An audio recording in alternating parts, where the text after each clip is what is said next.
for being here with us tonight. We're grateful for your guidance. This is Transformation Tuesday. Transformation Tuesday going live on Facebook. Here we go. Thanks, David. Thanks for having a session for us today. We're live with David Strong by Lee, the Yonkers Public Library program, and we're so happy to have you today. And today we're going to be talking about exercise, lifting, portion control, and dealing with daylight savings time, along with any other questions you might have. Correct? Yes, let's do it. All right, here we go. Okay, great. Thank you for having me on. I am a certified fitness coach and a licensed registered dietitian operating out of White Plains, Westchester County in New York. And my shtick is helping my clients improve the way they view themselves, improve their body, resilience, and health with personalized and practical fitness coaching.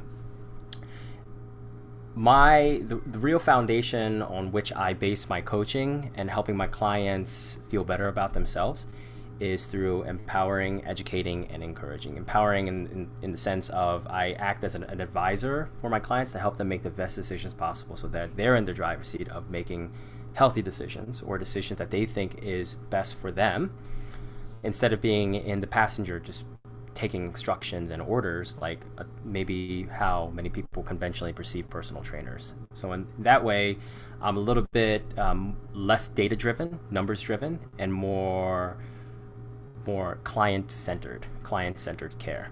Hopefully that makes sense. And I try to tailor my programs around what my clients want, because I understand as a dietitian, the industry is shifting a lot. Whereas before it was a lot about it was more clinically based, meaning your blood markers or your doctor's visit said this, you need to lose weight. And now we're starting to see a shift in the industry, especially with the new generation coming in, me included, where we're really focused on motivational interviewing and client autonomy, where we assume most of the clients we see are very educated. They know a lot about food. They know a lot about their health. They've tried diets before. Maybe they've worked, maybe they haven't worked, and maybe they're frustrated because they somehow can't seem to get the ground underneath them from not moving. So they seek me, maybe they seek me out for additional accountability, a different perspective.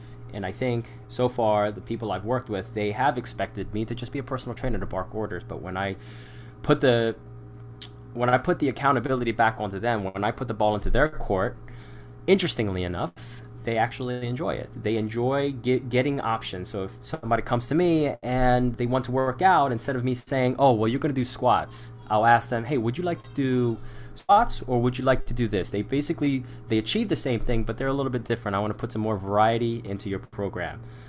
They actually like having that option.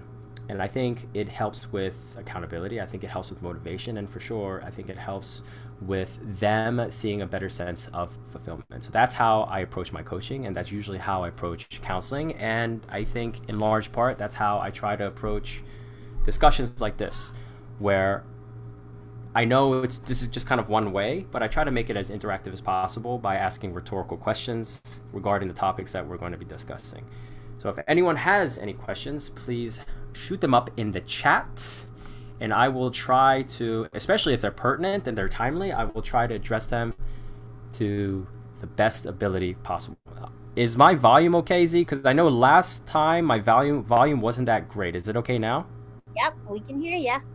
Okay, perfect. All right. As Z mentioned, today we are going to talk about food and mood. Food and mood, I like that. We're going to talk about portion control, maybe talking about exercises. I think I'm not really going to be demonstrating exercises, because as opposed to nutrition, I think exercise is a lot more individualized, because I can't see how a lot of people perform their exercises. So for me to say you should do this exercise without seeing how somebody performs it, I think it would be a little, I wouldn't feel right about that suggestion, but I will talk about some exercises that we can explore for you in the future that might be of benefit, especially if if the people who are listening in, if they resemble my typical client who comes to me because they want to lose some weight, they want to improve the way they look, and they want to improve the way they feel, and kind of get out of a little bit of a sedentary funk. So that's kind of like my typical client. We're going to talk about how we can maybe adjust what we eat and what we do in accordance with daylight savings, because it's getting darker earlier. Are there any things we can do to help facilitate the process of health during this time? And of course, we can't leave out what we're going through right now in terms of, the social upheaval and of the pandemic and how that's affecting all of our lives socially and personally. All right, so the first one, well, before we get started, does anyone have any questions that they want to get off their chest or want to get out of their head before we begin?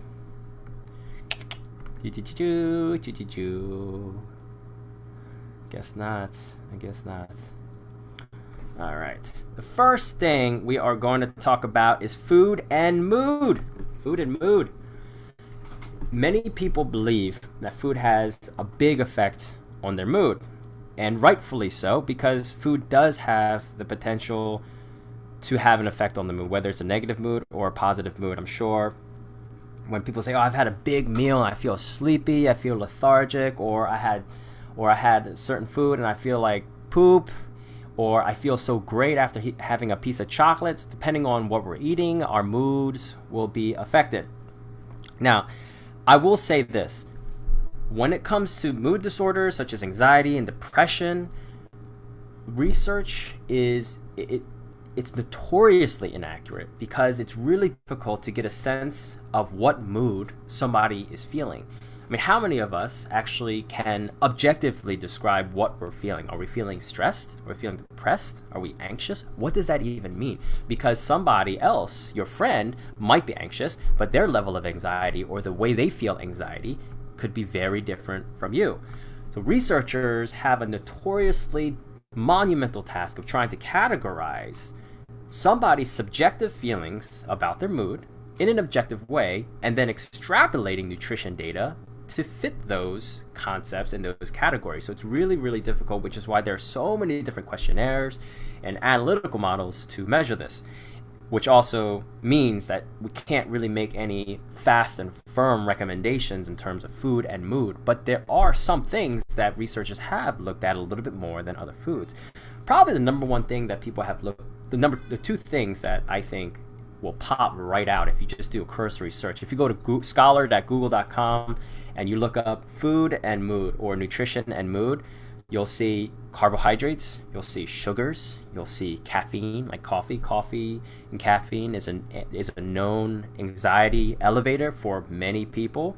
You'll also see chocolate. As contrary to popular belief, chocolate actually has an anti-anxiolytic effect, meaning it reduces anxiety. You also have proteins, meats, you have vegetables and fruits. Then you also have fish oil, omega-3 fatty acids. So these are all different compounds that researchers have looked at, probably more than any others, that have an effect on the mood. Then of course you have supplementation like kava, and then there's specific amino acids like L-lysine. These are all different supplements and individual compounds that are found in food that science has been able to isolate and then package it up into a supplement formula and then market it to you to have some anti-anxiety, antidepressive effects. Do they work? It's hard to tell because the research is notoriously inaccurate. Again, if anyone has any experience with mood disorders, anxiety and depression, and food, and whether and how foods affected your moods, please put them up in the chat and we can talk about it. So I don't want this to feel like I'm just a monologue. I want to be this to be as interactive as possible. I'm talking to you, right? I'm not just talking to myself. When we dig into the research, what we find though with the mood disorder is not only do many people have a difficult time pinning down an objective, like a data measurement or a hard measurement of moods, but a lot of people don't remember how they felt after a certain food. So if the questionnaire says, how often do you eat chocolate per month? Many people won't remember how often they eat chocolate. And chocolate is a broad category. Is it milk chocolate? Is it dark chocolate? Is it baker's chocolate? What kind of chocolate? Is it chocolate that's made into a muffin? Is it chocolate, a Hershey bar that I eat after work? And then, how did I feel after having that chocolate? It's really difficult to extrapolate this data. But chocolate, in general, has been shown to have an anti-anxiety effect. Is it because there are particular compounds in chocolate, particular compounds in caffeine or meats or fruits and vegetables? Perhaps there are some vitamins and minerals that have been implicated to reducing anxiety. Vitamin C, vitamin D, magnesium, and selenium. These are the 4 big vitamins and minerals. So vitamin C, vitamin D, magnesium, and selenium. These are the big 4 micronutrients, the vitamins and minerals that have been shown to have a positive effect on your mood, which is interesting, right? Because over 80% of Americans are deficient in magnesium. 80% of Americans are deficient in magnesium, and then when the colder months come around, such as winter, we start to dip even lower in magnesium and especially vitamin D, the sunlight hormone. So getting sun, I think a lot of people will know, will improve moods. But magnesium is huge as well because magnesium has a calming effect, and that calming effect can have an anti-anxiety effect.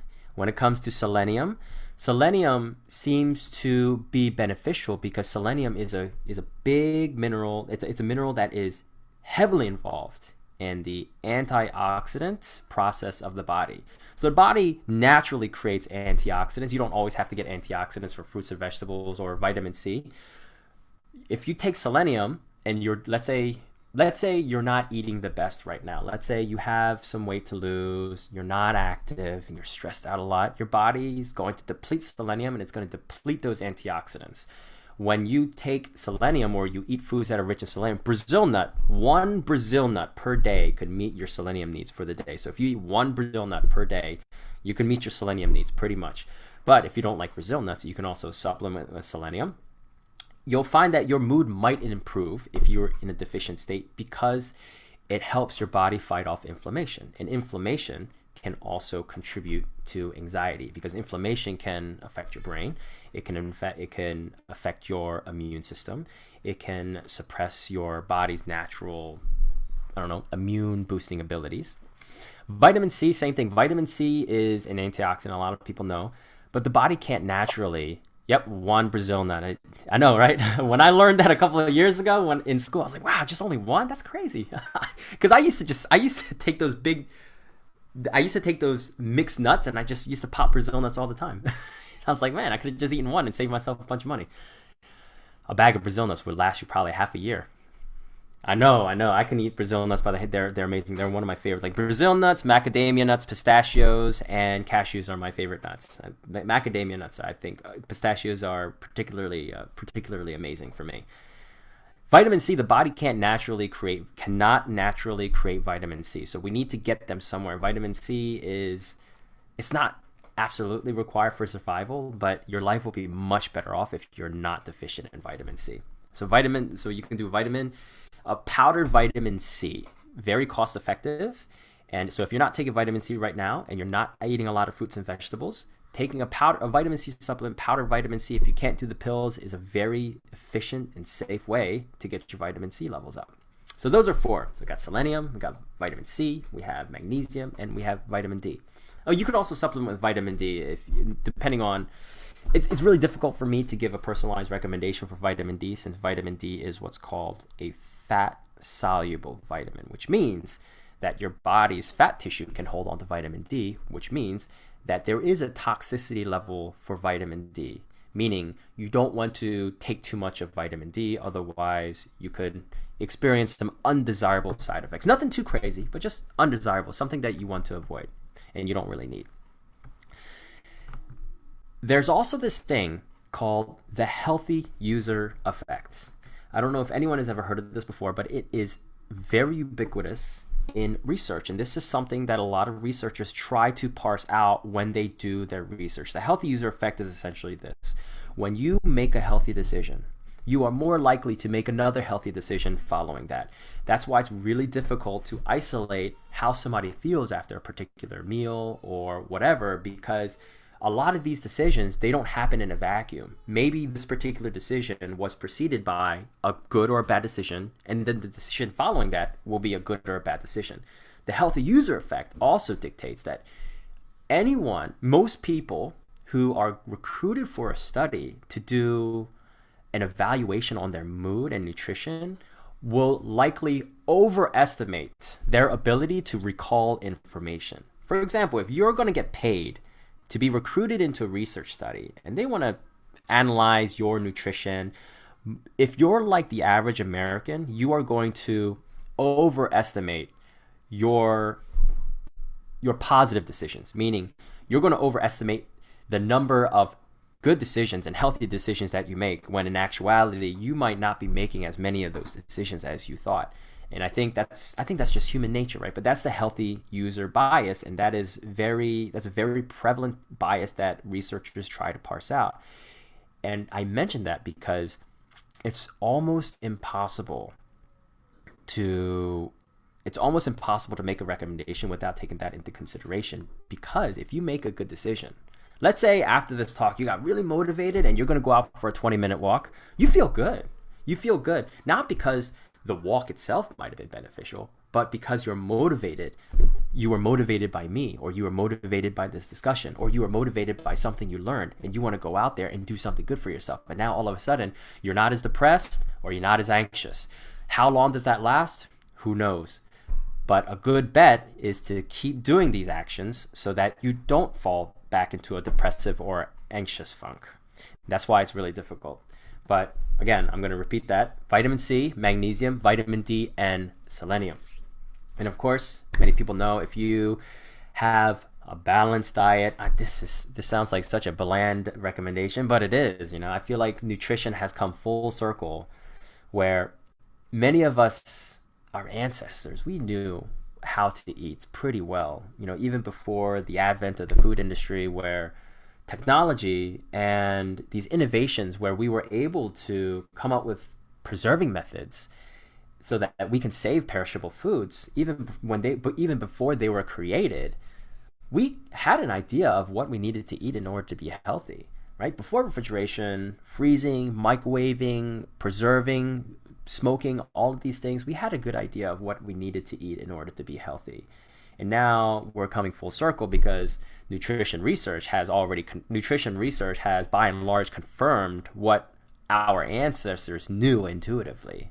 Eat a balanced diet, wide range of food, try not to get buried into a particular ideology of nutrition. You don't have to be full vegan, you don't need to be full vegetarian, you don't need to eat meat or full meat, you don't need to do all of these things. It's just make sure you eat the rainbow. You do your vitamins and minerals, or not your vitamins and minerals, you do your fruits and vegetables.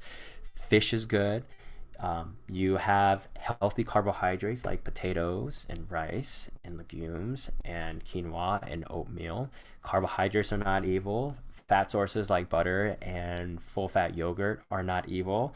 Everything in moderation. Too much of one thing, too much of anything can be bad. Everything has a relative health effect though, right? So if you have a lot of broccoli, that's not going to be as detrimental as if you have a lot of Twinkies or Ho-Hos. Everything has a relative health effect, but you want to make sure you're eating as many foods as possible that are found in their natural state, as little processed possible. And you don't want to eat out of the freezer aisle. You don't want to eat out of boxes too much. I mean, these are all pretty straightforward, cookie cutter recommendation. What people need help on is making sure that they're not falling victim consciously or unconsciously to diet culture, which is the media, social media, advertising, for-profit companies who make a lot of money off of you being unhealthy.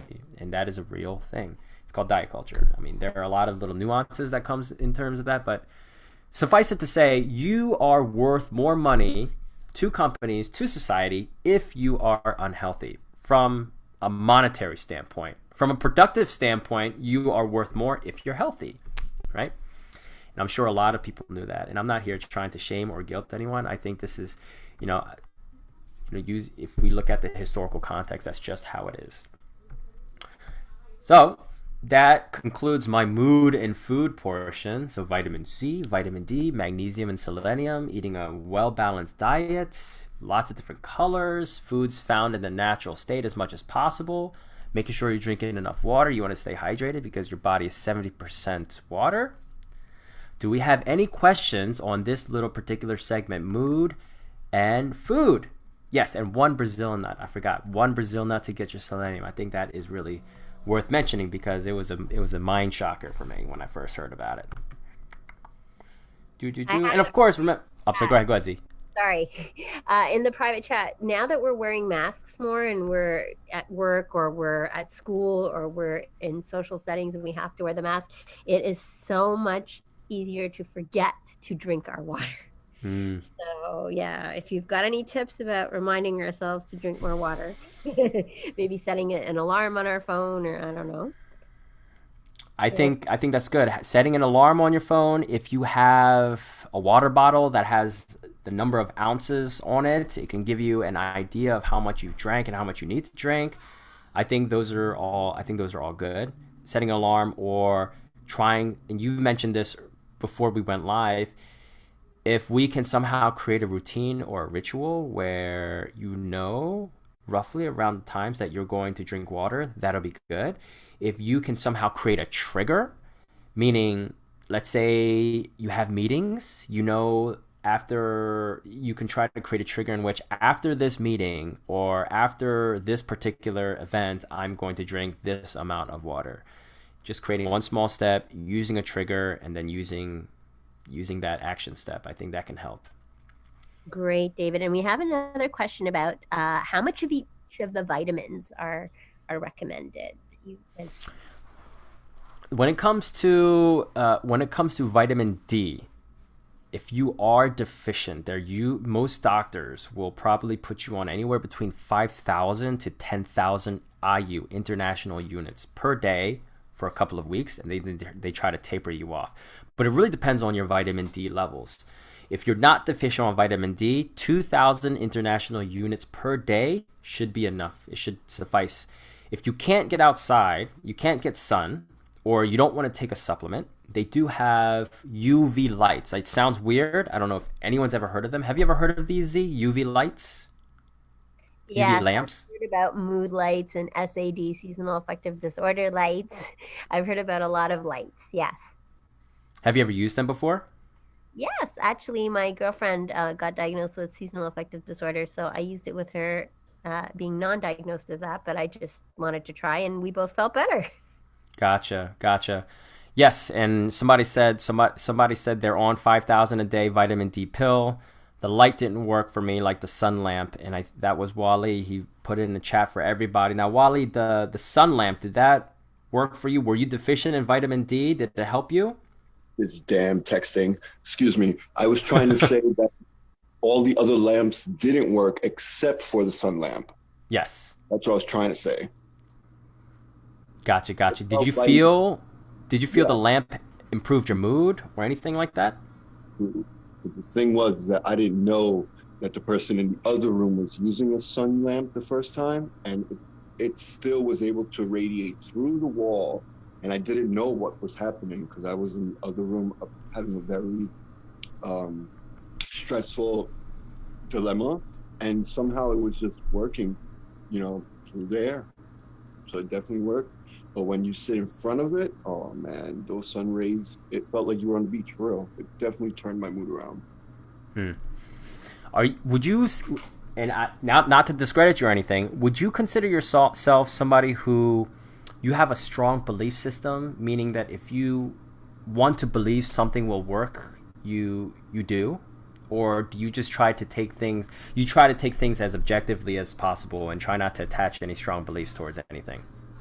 No, keeping it on the I statement, I truly believe that if you think that it's going to work for you and if you have some actual hope and belief in it, then yes, it will work more in your favor in a positive way. It can't be anything negative.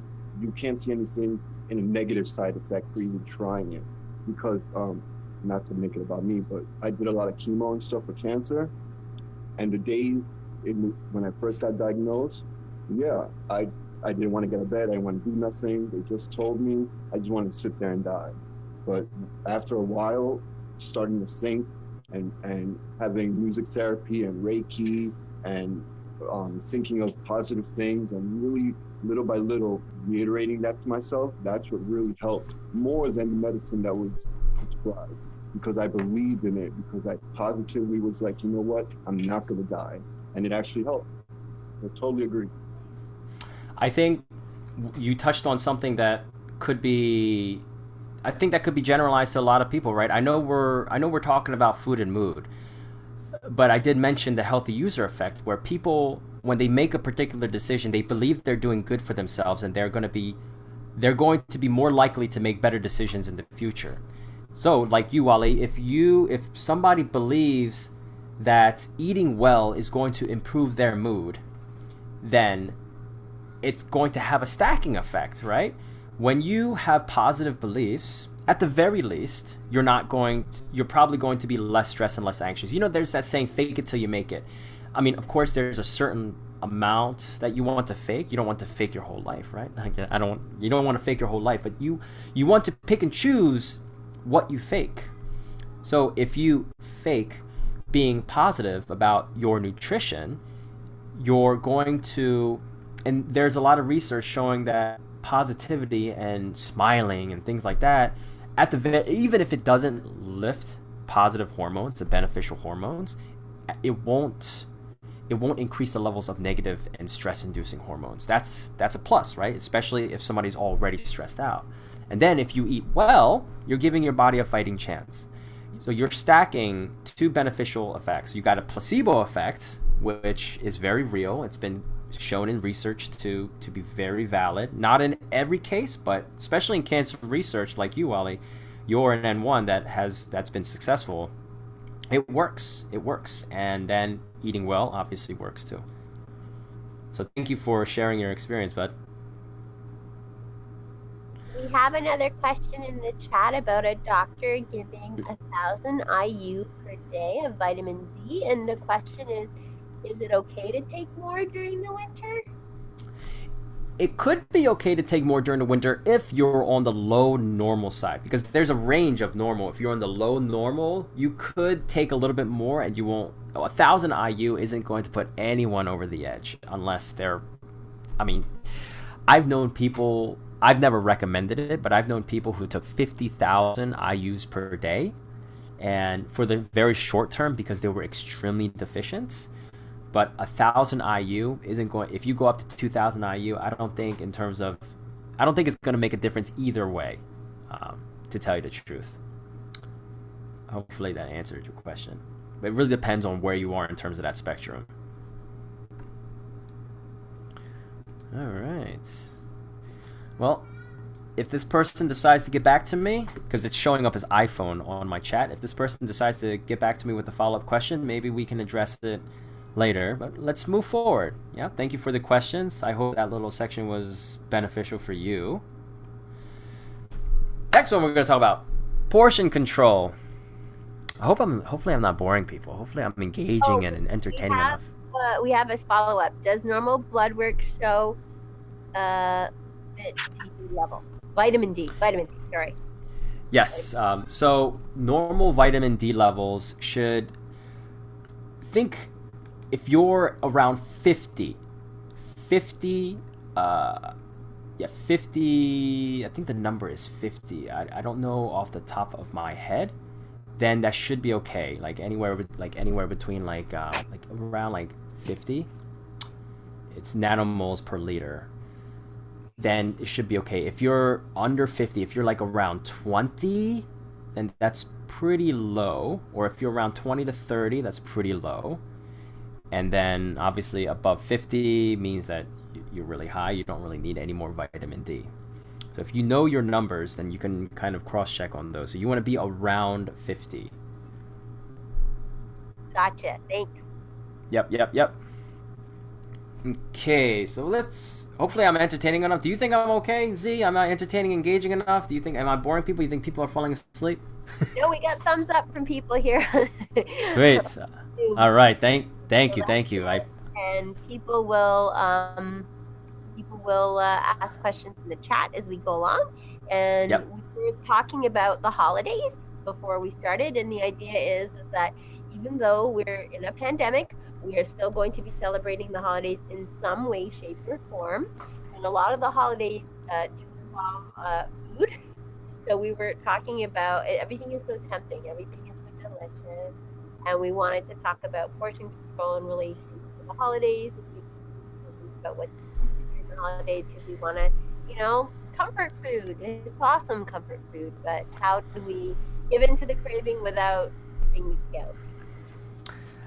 I don't know how much people here have done their own research.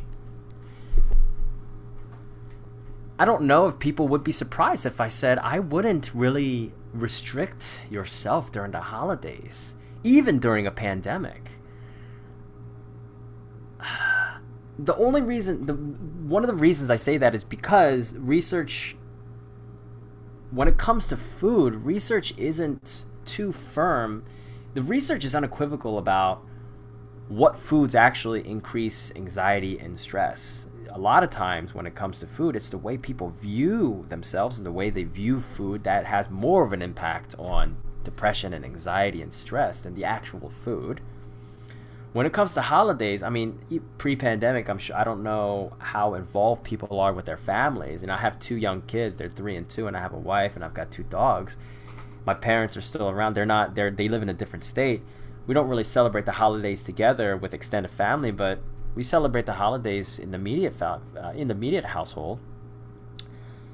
I know a lot of people, they have huge families and they want to get together and they're really looking forward to the holidays. So I try not to restrict people on their food choices too much. And I try to tell them, hey, look, you're going to be alive after the holidays. So then let's try to chart a strong, solid course after the holidays. And you just enjoy your holidays without feeling guilty. You're going to gain weight. You're probably going to feel disgusting.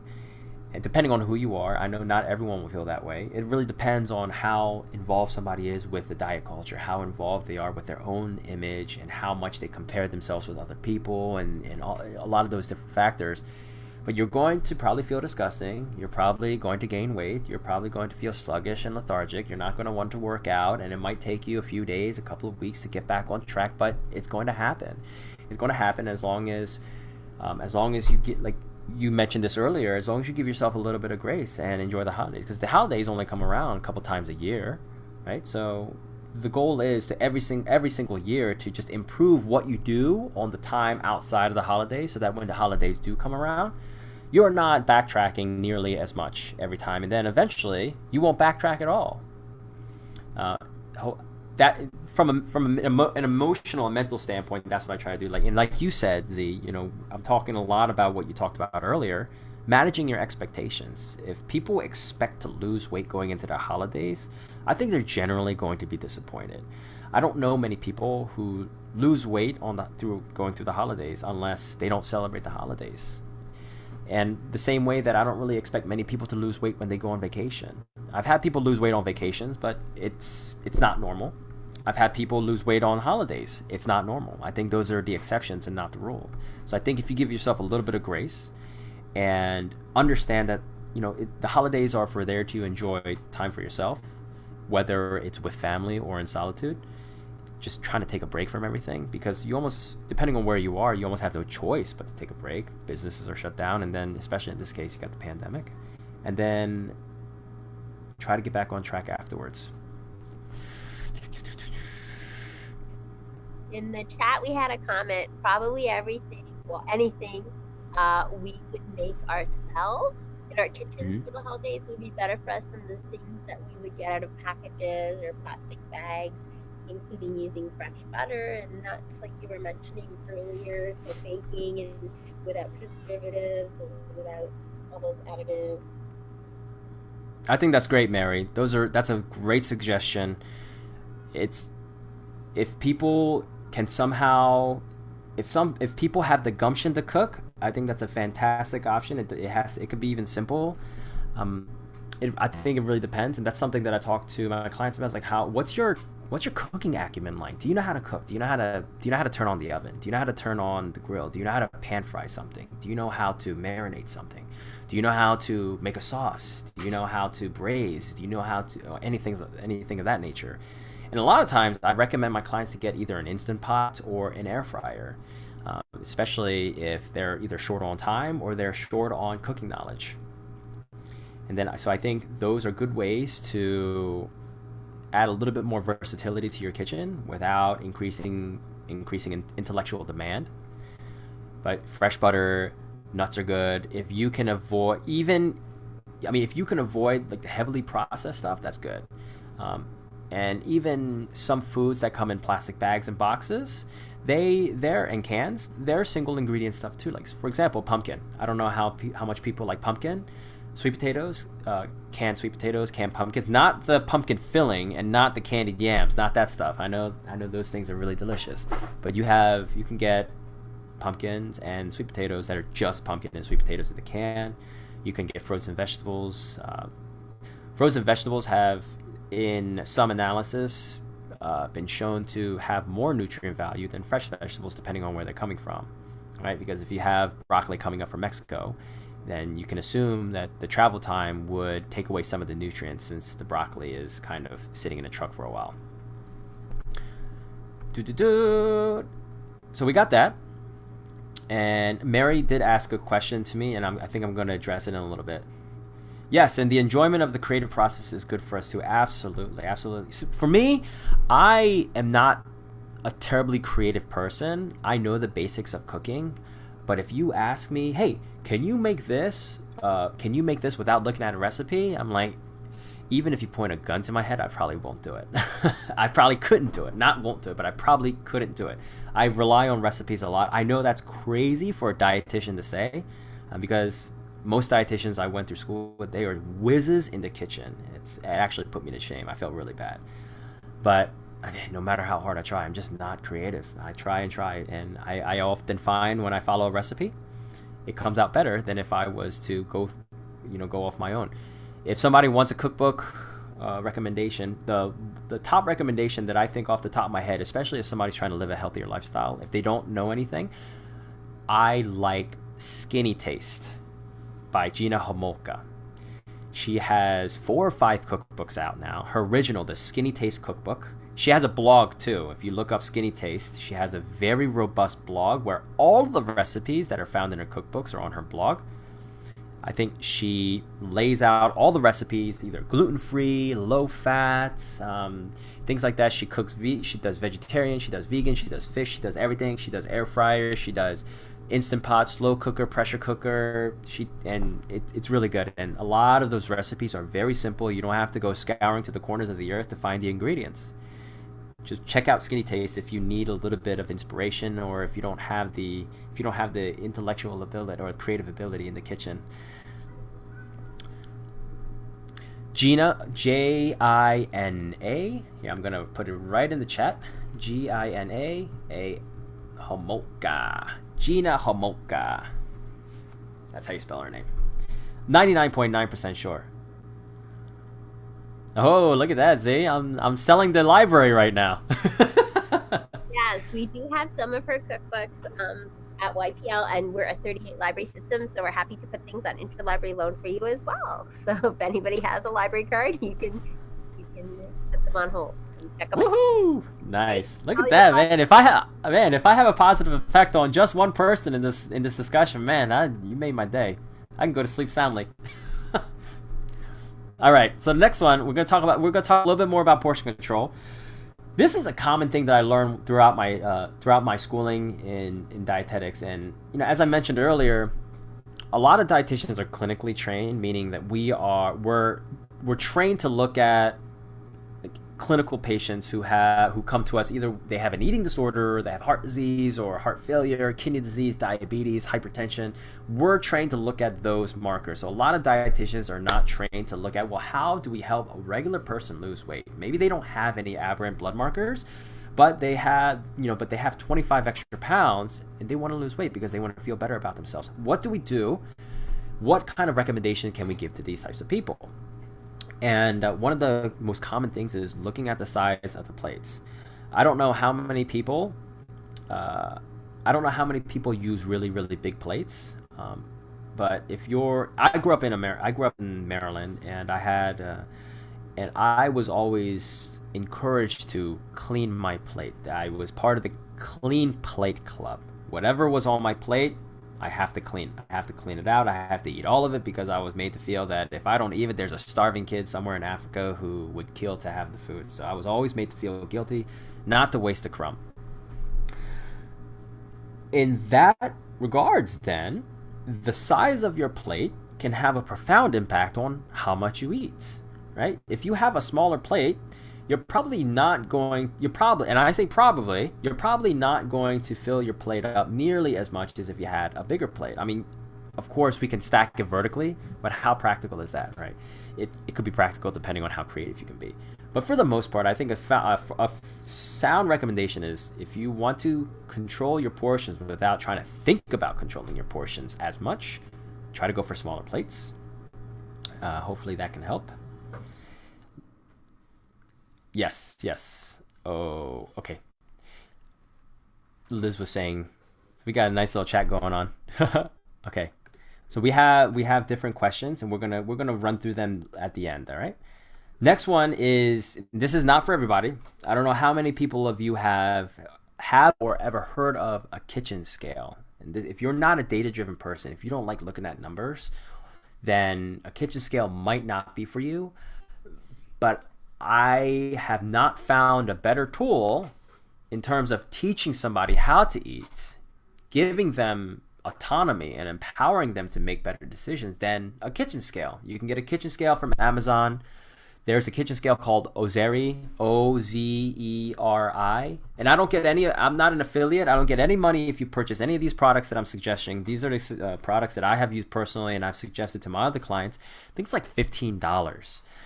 And you put your food on it, and it measures it. It gives you grams and ounces on how much a food weighs, and then using that, you can decide, well, how much am I eating?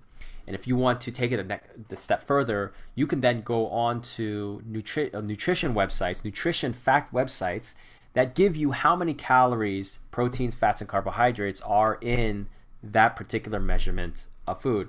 Yes, there we go. Liz has it. She says it's awesome and so accurate. I love it.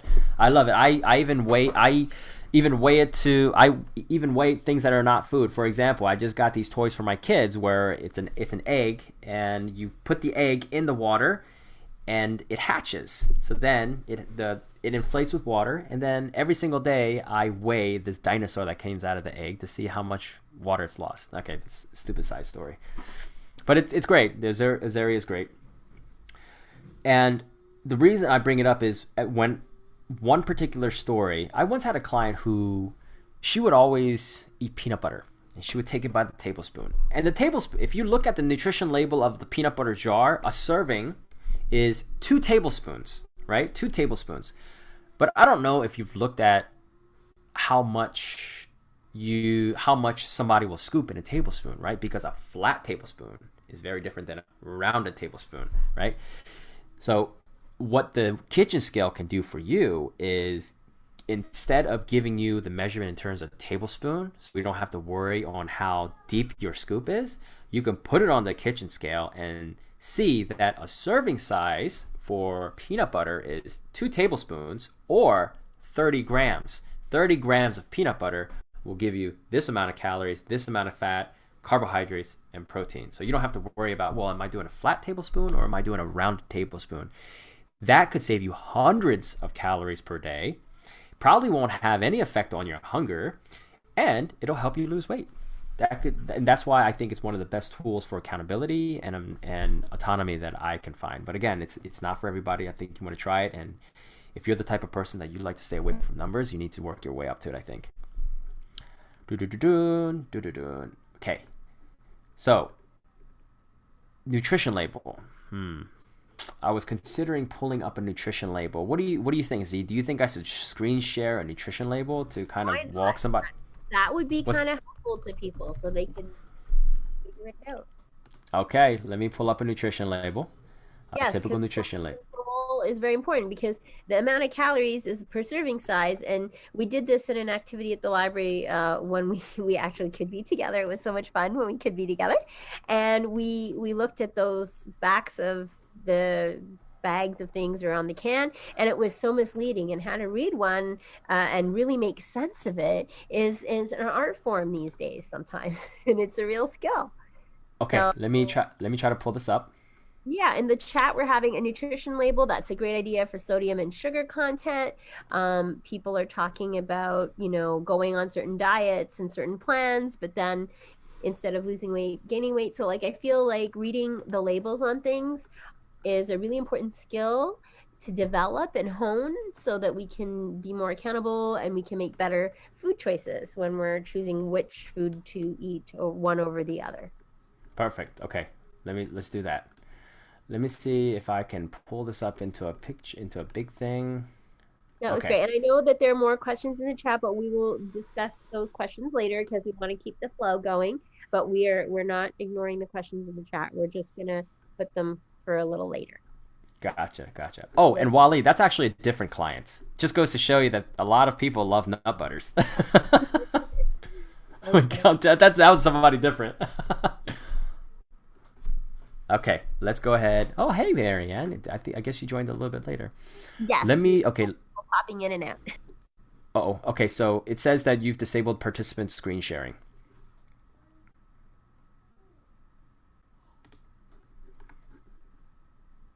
I'll make you co-host, and then all will be good, David. Okie dokie. Safety in the Zoom. We're all about the safe Zooms. Yep. Here we go. All right. Perfect. So now you are a co-host, and you can share your screen. Woo! Okay, so the site that I went to is the FDA. I went to the FDA website and look up FDA nutrition facts. Can people see this? Yes, we can see it nice and big. Okay, perfect. Hopefully you can see my cursor. So I'm just gonna show this nutrition label, and I hope I'm not going to be too redundant, and the people are going to find a lot of value out of reading a nutrition label. So it says it's a sample label for frozen lasagna.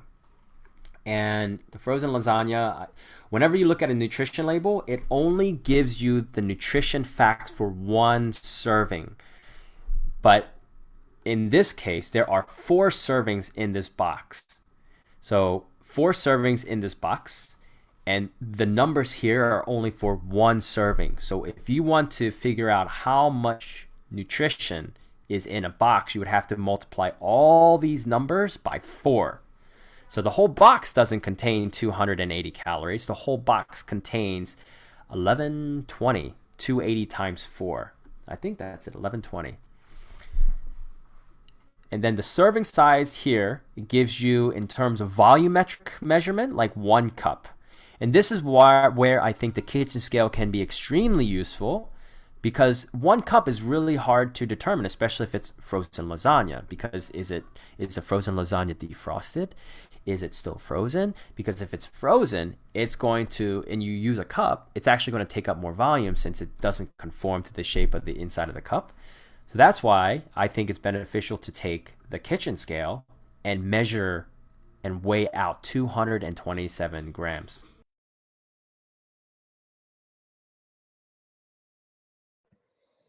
All right. David fell out of the Zoom when...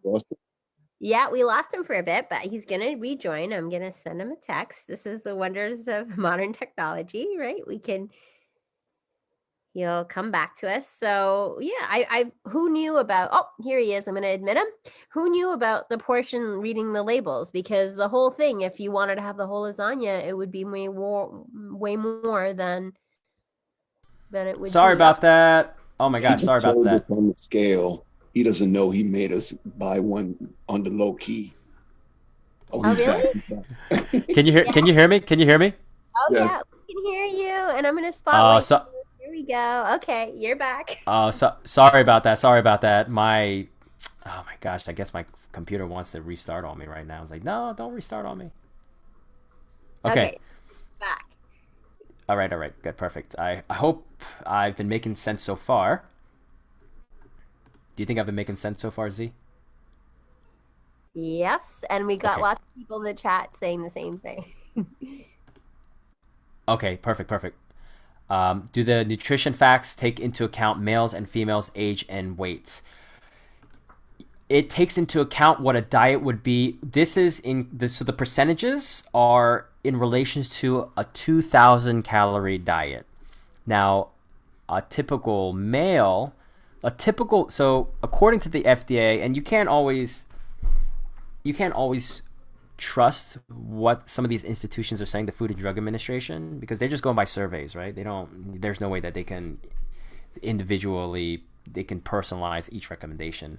But they base these numbers off of what an average man should be eating in terms of 2,000 calories. According to them, women should eat 1,800 calories. So that's what these percentages are based on. And usually I tell people not to look at the percentages. The percentages really aren't all that important, because I don't know how many people even know how many calories they're eating, let alone eating 2,000 or 1,800 calories. So Liz is saying, don't try to avoid anything that has MSGs. Yes. So what this is not showing is the ingredient list. The ingredient list is usually going to be found down here. And the way the ingredient list works is the ingredient that is in the highest amount in this particular food will be listed first. So it's in amount order. So then we have the number of servings per container, and how many what a serving constitutes in terms of numbers. So you have calories. Then you have the total fat, which is 9 grams. These are the numbers that you want to look at, because usually if I give nutrition recommendations to people, I'll give them the amount of fat to eat, or I'll suggest a certain amount of fat. I'll suggest a certain amount of carbohydrates. I'll suggest a certain amount of proteins. And depending on if they're on high blood pressure medications, or they have or they are hypertensive, I'll look at how much sodium they should be eating. Cholesterol, I am not too worried about cholesterol. I'm more concerned about where the cholesterol is coming from. If the cholesterol is coming from meat versus eggs versus synthetic vegetable source, then I'll look at that as well. The thing with total carbohydrates, this could probably, when it comes to fats, I'm hoping that I'm not going to lose a lot of people here, because this is where it can get kind of confusing. There are 4 different types of fats, but usually nutrition labels are required to list out the amount of saturated fat and trans fat, because according to research, saturated fats and trans fats are the harmful fats. While the research isn't so clear cut on saturated fat, because there are different types of saturated fat, it's pretty clear with the trans fat. Any amount of trans fat can be considered negative, so you want to be careful of that. Total fat, though, not all nutrition labels will spell out the different types of fats, but underneath total fat you'll have saturated fat. You see 4.5 here, right? It's like, wait, why? It says 9, but then there's 4.5. Where's the other 4.5 coming from? The other fats that aren't listed here are monounsaturated fat, the same fat that you find in avocado oil. Oh man, here's it. It's the fats that you find in avocado oil and olive oil. That's monounsaturated fat. And then you have polyunsaturated fat. Polyunsaturated fat is the fat that you find in fish oil and various nuts like almonds, walnuts, things of that nature. Those are probably comprising of the other 2.5. Was that okay? Hopefully that made sense. Yeah. Why aren't other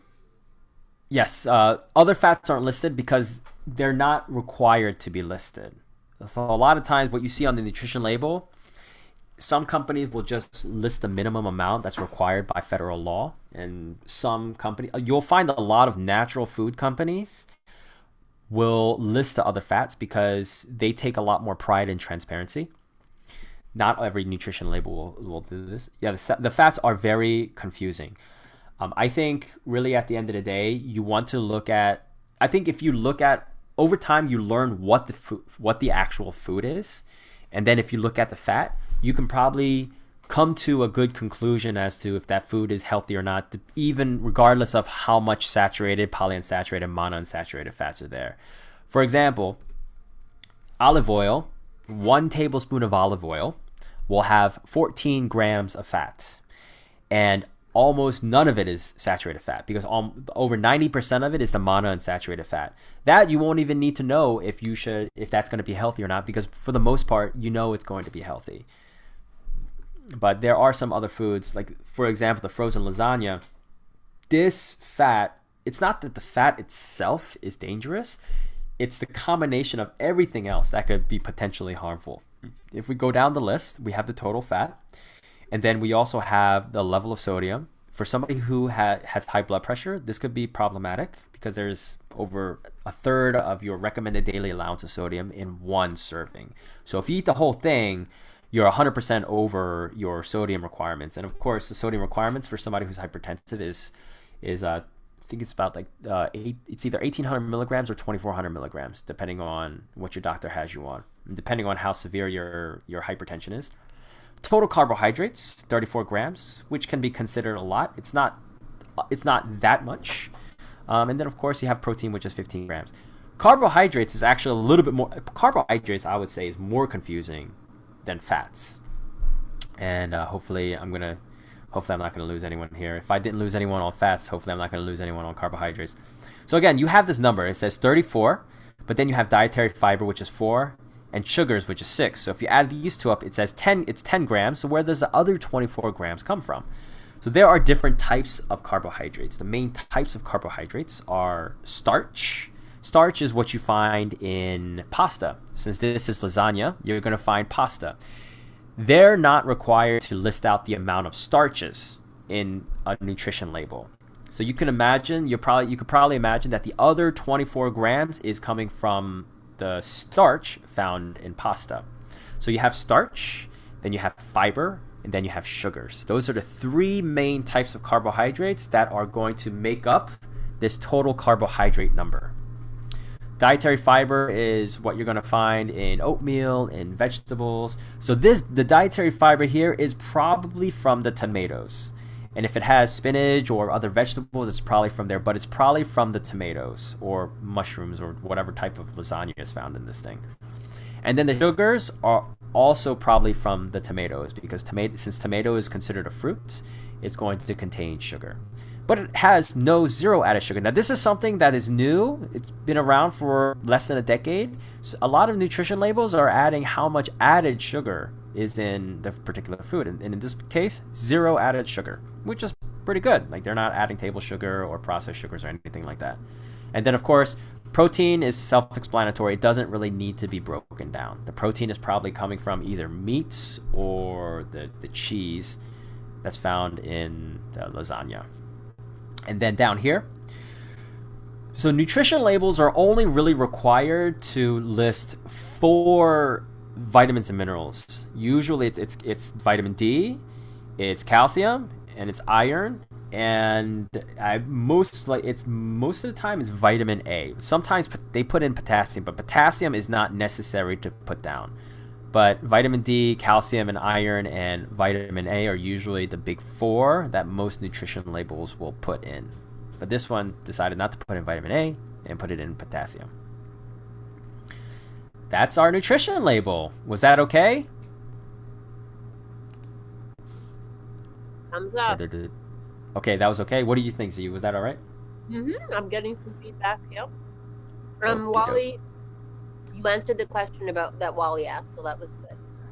Perfect. Yeah, nutrition label. It takes a little bit of getting used to, but over time you definitely will get the hang of it. Okay, so that's what I wanted to talk about in terms of portion control. Z and participants, do you feel that there's anything else I should talk about or I should cover? I'm giving people a couple of seconds to type for a Sure. Yeah.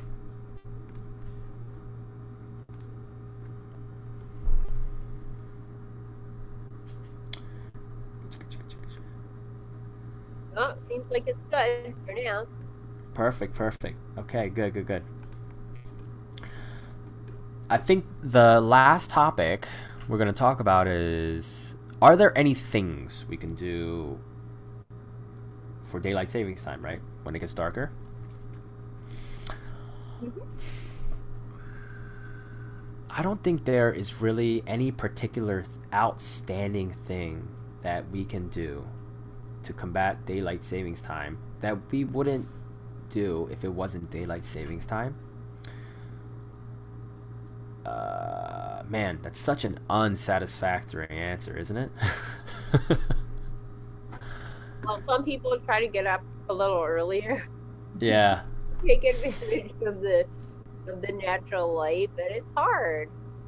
It's really really difficult. I've never really had to make any specific recommendations around surrounding daylight savings time in my 10 years being a personal trainer.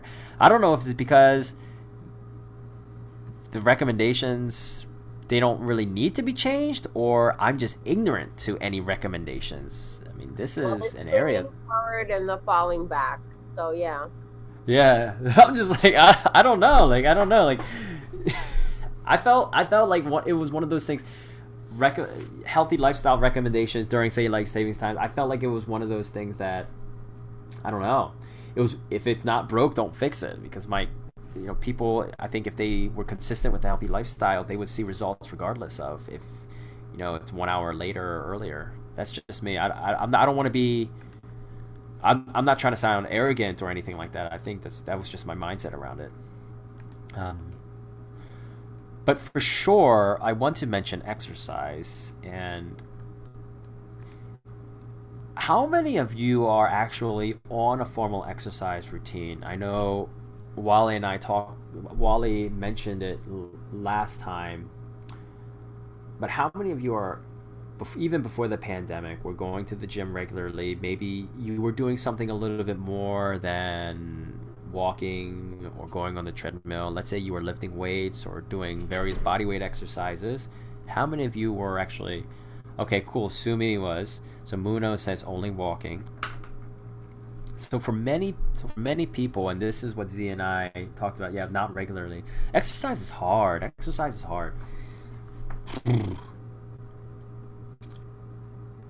Okay, so Liz bought a standing elliptical machine. Maybe we can go through some recommendations, like some machine recommendations that we can do at home.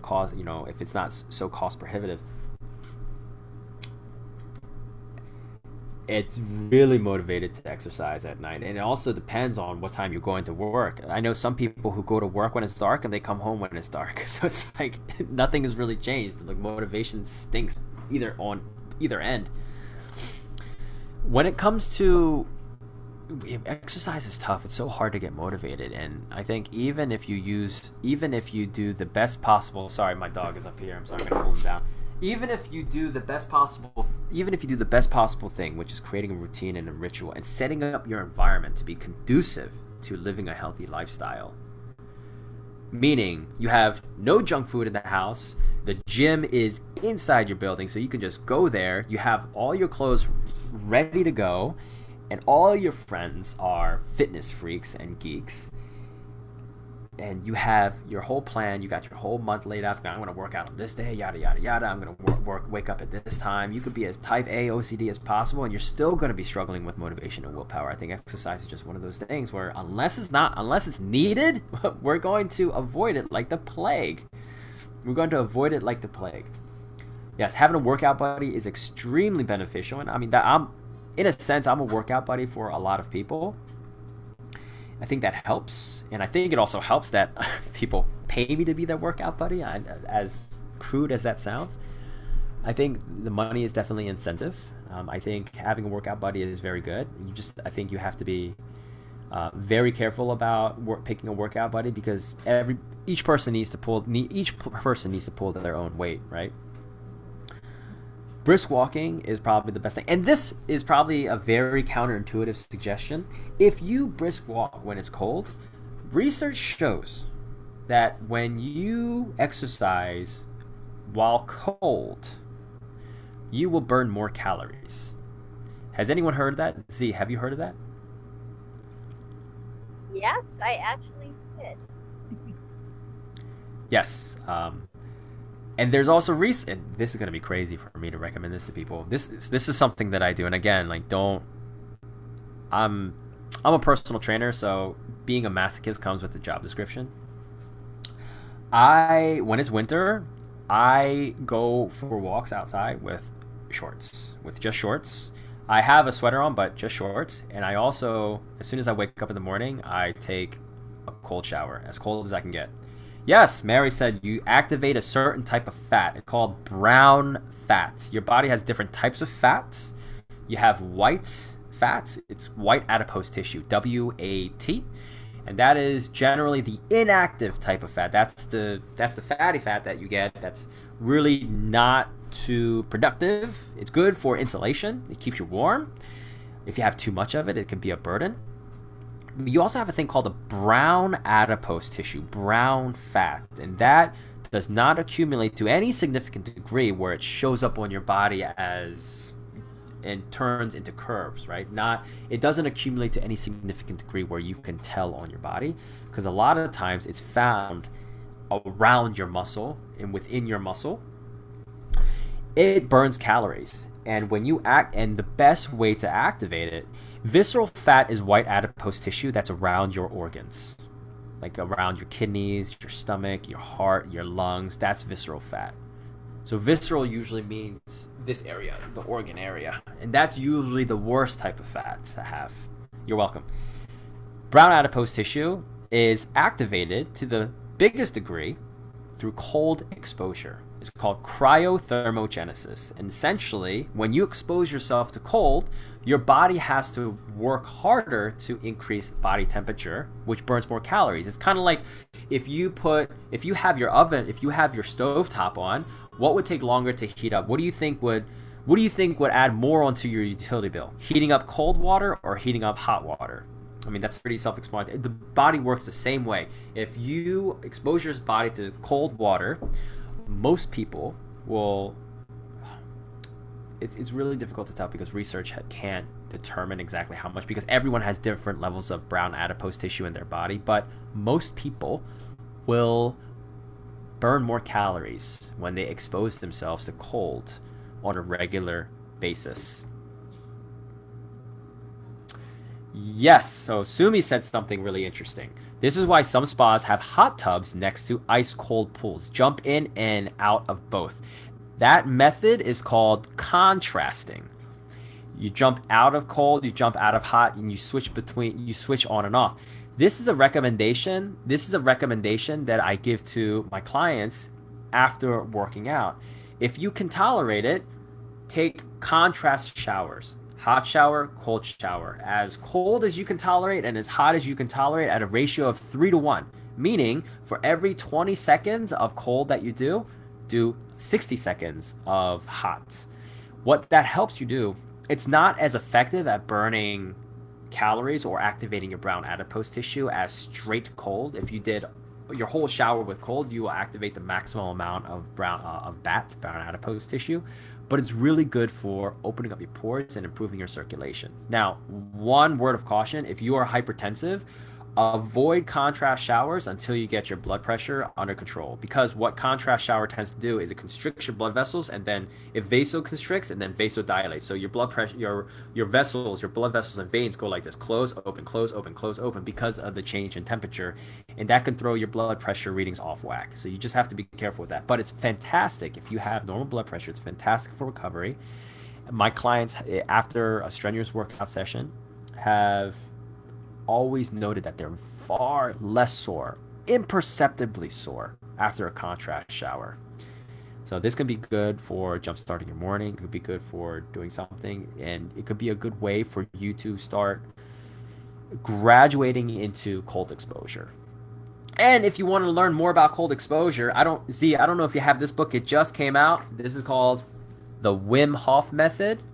This guy, Wim Hof, he's a Scandinavian character, and he has multiple Guinness Book of World Records when it comes to how long he has exposed himself to cold. He swam in the Arctic with just shorts. This guy is insane. Cryotherapy uses liquid nitrogen, so it's not the same. Same concept though. It's same concept, similar concept. Yes, very similar, very similar. But I would say that cryothermogenesis is using cold exposure by activation because cryotherapy does not activate brown adipose tissue because cryotherapy is generally more localized.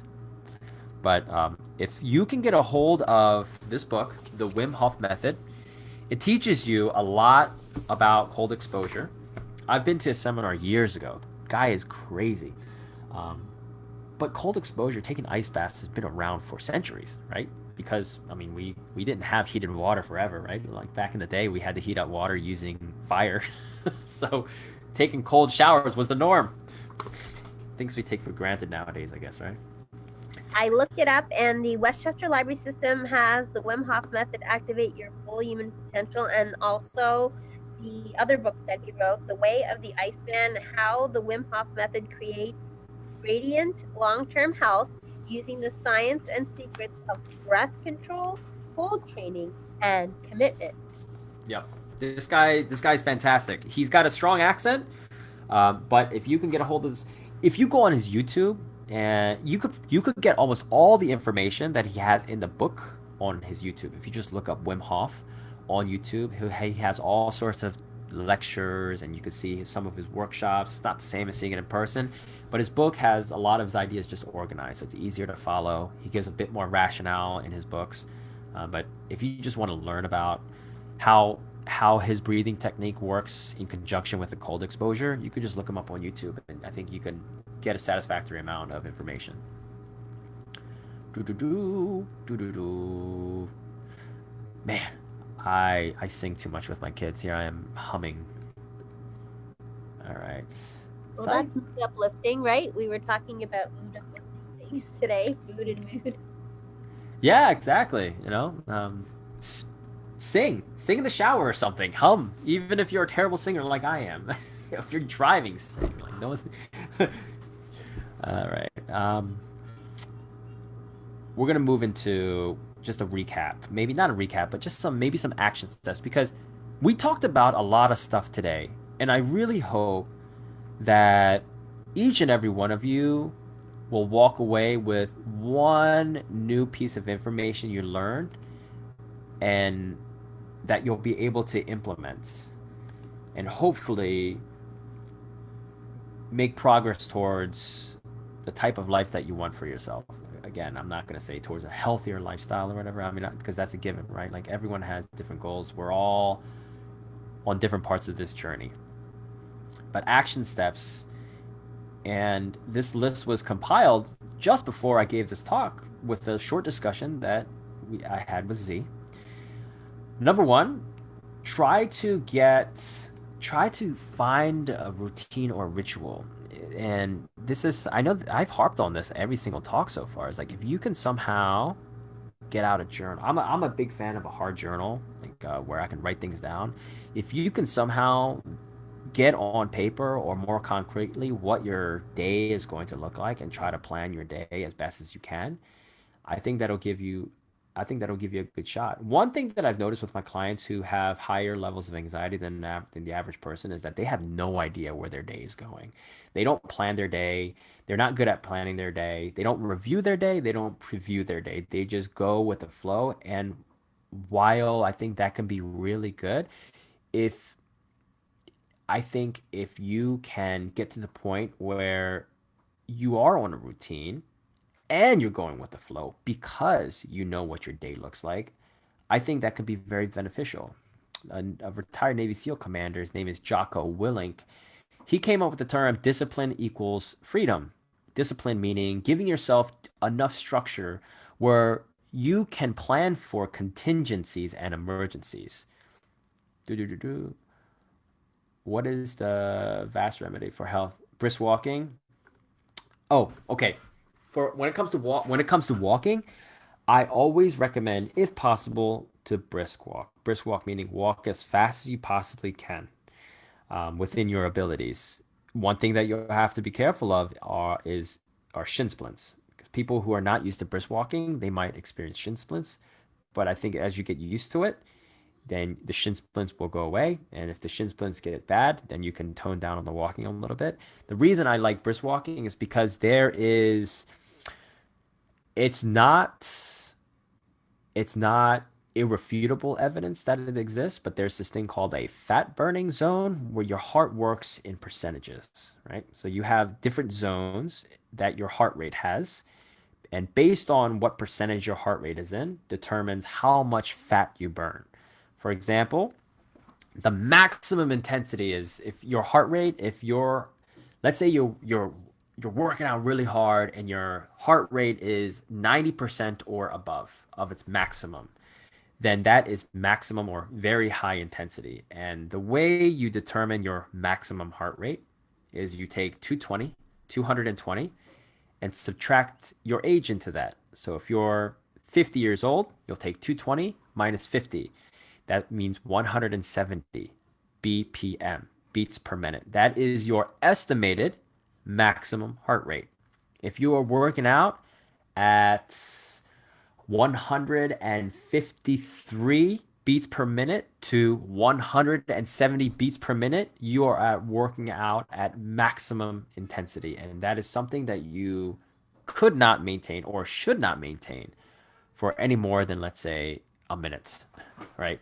Because there is an inverse relationship between maximum intensity and length of time. So the higher the heart rate, the lower the duration. But brisk walking, ideally what we want to do is get in anywhere in between 65 to 75% of your maximum heart rate. So if your maximum heart rate is 170, we're probably looking at maybe 130 to 140 beats. Well, yeah, no, maybe like 120 to 135 beats per minute. And you want to be able to maintain that for anywhere between 20 minutes to 2 hours, depending on how much time you have, depending on what your fitness levels are. If you're just starting with the brisk walking, 20 minutes might be your starting point. And then if you have a lot of time, you can maybe go up to 2 hours. I don't find anyone is willing to do 2 hours unless they're watching a really, really good TV show. I heard The Queen's Gambit is really good. So if you binge watch that, you can probably be on the treadmill for 2 hours. But I would start at 20 minutes to 40 minutes for most people. Monitor your heart rate by taking your pulse. If no one knows how to take their pulse, you go to your wrist. I don't know if you can see this. So you take your wrist here, you put 2 fingers right here on your wrist, and you should be able to feel your pulse. And that's going to give you your beats per minute. If somebody can do that, if you can find your pulse, give me a thumbs up. If you have a difficult time, just keep trying. What you're going to do is you're going to set a timer for 15 seconds. You take how many times you get your pulse in 15 seconds, and you multiply that by 4. Ideally, if you want to figure out where your heart rate is during exercise, but you can't do it while you're exercising, obviously, right? If you're running or you're walking, you could probably do it while you're walking, but if you're running or you're lifting, you're probably not going to be able to take your heart rate. So what you want to do is, as soon as you're done with your exercise, within 2 minutes, take your heart rate. Because for most people, if you're working out intensely enough, it'll take your heart about 4 minutes to come down the baseline. So let's say your baseline heart rate while you're just sitting there is 60 beats per minute. You work out really hard, your heart rate goes up to 150. It'll probably take 4 minutes for it to come back down to 60 beats per minute. The middle finger and the pointer finger. The middle finger and the pointer finger, you put it right here. You see how you have these 2 tendons going right through the middle of your wrist? You're going to put it on the top of the tendon. So close to your thumb, right here. Right here. You should be able to feel it. Avoid doing your carotid, obviously, because the carotid artery is responsible for taking oxygen and blood to your brain. Try not to do your carotid. You don't want to make yourself pass out. I've seen that happen before, and it's not pretty. It's scary. All right. Okay. That was a little bit of a detour. I hope it was still helpful, though. I think everything you tell us is fascinating, so thank you. Should be fascinating. No, it's great because it opens the discussion, it gets us thinking, and it leads us to more questions, and it helps us make more informed choices. So I wrote your email in the chat. It's David@strongbylee.com. So if Yes. people want to contact you, they can, because you've offered that. You wrote in the chat also 220 minus your age equals estimated maximum heart rate. So that's something to think about too, for those of us who are getting used to numbers. So I know there were other questions that we didn't get to today, but perhaps we can get to next week. Not next week, I should say, December 8th, which is our next time. We can continue on some of the questions. And if you have questions that you need to get answered before that, you can always reach out to David, right? Correct? Yes. Yes. Please email me. Please email me. Like right now, I'm a full. I mean, I do appointments, but I'm a full-time daddy, and I have. Actually, no, I have far less time. What am I saying? Time is relative, right? Yeah, time is relative. I mean, I don't I give less time to my clients, more time to my kids. So I have le wait, I give less time to my clients, more time to my kids, and so that means I give less time to myself. But send me your questions, please. I love this stuff. I don't know if you can tell how passionate I am about talking about these things, even though I'm kind of out of practice in terms of how many sessions I'm doing. I love talking about these things. If I can help improve just one aspect of your life, that gives my life meaning. Please give my life meaning. That's what we're all looking for, meeting and meaningful connections. So thank you so much, David, and thank you to everybody who joined us tonight to form our wellness community. Doing things together is important, even if we're apart. So the Zoom and the Facebook Live and all these meetings together is always helpful. And we are ever grateful to everyone for participating. And please check out our website at www.ypl.org for more interesting programming for wellness Yeah. and Before we head out, just a big shout out to Mary Ann, to Liz, to Sumi, who have come to every single one of these discussions. I've done what, this is number 4 or 5. They come every single week. So I really want to thank you. And if I missed you and you've come to every single one and I've missed you, I apologize. Those are the names that pop out right now. And of course, Wally, you came last week, and I know a couple of other people have come a couple times. But just a big shout out to the people who try to come here, who have been with me since I started. And thank you very much for being graceful with your time and your patience and giving me the opportunity to take up time in your schedule. all right, everyone. Be well, stay well. And this is important to stay connected. So thank you, David. And on that note, everybody, work out, eat well, and keep fit. And until we meet again. Yes, thank you. Thank you. I'm going to be talking to you after the holidays. Well, not the holidays. Next month. December 8th is our next one. And yes, and we'll have to schedule for a January to beat the January blues and to get back on track and plan. So we have a happy Thanksgiving in the chat. Thank you to everybody in the chat. And on that note, farewell till we meet again. Good night. Thank you. Thank you so much.